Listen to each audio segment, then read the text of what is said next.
Election में JJP को नहीं मिलेगी एक भी सीट। क्या अब खत्म हो गया दुष्यंत चौटाला का करियर? जेजेपी का होगा भाजपा में विलय। हरियाणा में अगले साल विधानसभा चुनाव है। इस बार के विधानसभा चुनाव काफी खास है क्योंकि इस बार हरियाणा में कांटे की टक्कर देखने को मिलेगी। हालांकि 2019 के चुनाव में भी कुछ ऐसा ही हुआ था। 2019 में किंग मेकर साबित होने वाली जननायक जनता पार्टी को 10 सीटें मिली थी और इन 10 सीटों की मदद से उन्होंने हरियाणा में अपना उप मुख्यमंत्री तक बना लिया। लेकिन अब की बार ये कयास और ये उम्मीदें जताई जा रही हैं कि हरियाणा में अब तस्वीर पलटेगी। साल 2019 ये वो साल था जब जननायक जनता पार्टी एक नए हौसले के साथ, एक नई उम्मीद के साथ चुनावी मैदान में उतरी थी और दुष्यंत चौटाला अपनी रैलियों में भाजपा की बुराई गिनवाया करते थे और कहा करते थे कि भारतीय जनता पार्टी ने हरियाणा के लिए कुछ नहीं किया, यदि उनकी सरकार बनती है तो बेहद काम करेंगे।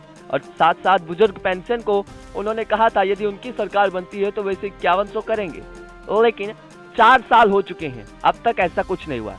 अब लोगों का कहना है कि हरियाणा में अब जननायक जनता पार्टी को कोई पसंद नहीं करता क्योंकि दुष्यंत चौटाला को अगर वोट मिले हैं तो दुष्यंत चौटाला को भाजपा की बुराई करके वोट मिले हैं। उन्होंने भाजपा की नाकामी गिरवाई और लोग भी उनसे तंग आकर, भाजपा से तंग आकर के उन्होंने सोचा कि एक नया विकल्प मिलेगा, इस मारे उन्होंने जननायक जनता पार्टी को वोट किया। लेकिन अंत में किंग मेकर के तौर पर उभरी पार्टी भाजपा के साथ विलय हो गई। चलिए, इसको समझने से पहले आपको हरियाणा का 2019 का परिणाम समझना होगा, इलेक्शन रिजल्ट समझना होगा कि आखिर 2019 का रिजल्ट क्या रहा और कैसे इन दोनों का गठबंधन हुआ।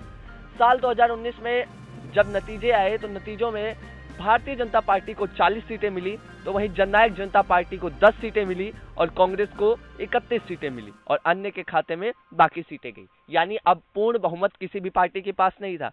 ऐसे में ना भारतीय जनता पार्टी अपनी सरकार बना सकती थी, ना कांग्रेस अपनी सरकार बना सकती थी। अगर बना सकती थी तो गठबंधन के साथ।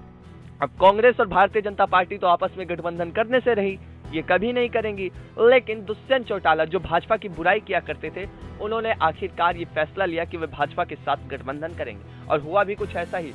उन्होंने भारतीय जनता पार्टी के साथ गठबंधन करके अपनी सरकार बनाई और सरकार बना करके वे सत्ता में आए और उन्हें उप मुख्यमंत्री बने।